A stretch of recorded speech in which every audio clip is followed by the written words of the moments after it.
പെട്ടെന്ന് ഉണ്ടാക്കിയെടുക്കുന്ന ഒരു വീഡിയോ ആണ്.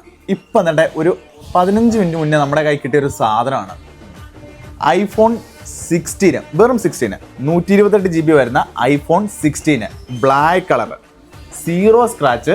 ഇതിനകത്ത് ഏറ്റവും ബെസ്റ്റ് കാര്യം എന്താണെന്നറിയോ? ഇതിൻ്റെ ബാറ്ററി ടൈമിങ്, അതായത് ബാറ്ററി സർക്കിൾ വെറും ഒരു വട്ടമാണ് ബാറ്ററി സർക്കിൾ കംപ്ലീറ്റ് ആയിട്ടുള്ളത്. ഒരേ ഒരു വട്ടം മാത്രം ചാർജ് ചെയ്തിട്ടുള്ള iPhone 16 കംപ്ലീറ്റ് ബോക്സ് ആണ്. ജപ്പാൻ സ്പെക്കാണ് വരുന്നത്. 1 ഇയർ ആപ്പിൾ വാറണ്ടി ഉണ്ട്. അടുത്ത വർഷം വരെ ആപ്പിൾ വാറണ്ടി കിടക്കുന്ന പ്രോഡക്റ്റ് ആണ്. ഇത് നമ്മൾ ബെസ്റ്റ് ആൻഡ് ബെസ്റ്റ് പ്രൈസ്, നമ്മുടെ കൂട്ടുകാർക്ക് നമ്മൾ ചങ്ക എപ്പോഴും നമ്മൾ ബെസ്റ്റ് ആൻഡ് ബെസ്റ്റ് പ്രൈസ് ആയിരിക്കും. അപ്പോൾ നമ്മളിത് കൊടുക്കാൻ പോകുന്ന പ്രൈസ് എത്ര അറിയോ? വെറും 2550 ദിർഹംസിന്. ജസ്റ്റ് ഓപ്പൺ ചെയ്ത് ഒരു വട്ടം ചാർജ് ചെയ്തിട്ടുണ്ട്. അതിൻ്റെ ചാർജർ കാര്യങ്ങൾ എല്ലാം തന്നെ ഇതിനകത്ത് ഇമ്പിൾട്ട് ആയിട്ടുണ്ട്. 128 GB വേരിയൻറ്റ് വരുന്ന iPhone 16 ജസ്റ്റ് ആക്റ്റീവ് ആയിട്ടുള്ള ഫോണ്. അപ്പോൾ വേണ്ട കൂട്ടുകാർ വേഗം കോൺടാക്ട് ചെയ്തോ. താഴെ കാണാൻ നമ്പറുള്ള 0527288292. അല്ലെങ്കിൽ നേരിട്ട് വന്ന് കാണാൻ താല്പര്യമുള്ളതാണെങ്കിൽ അൽക്കവാനിലുള്ള നമ്മൾ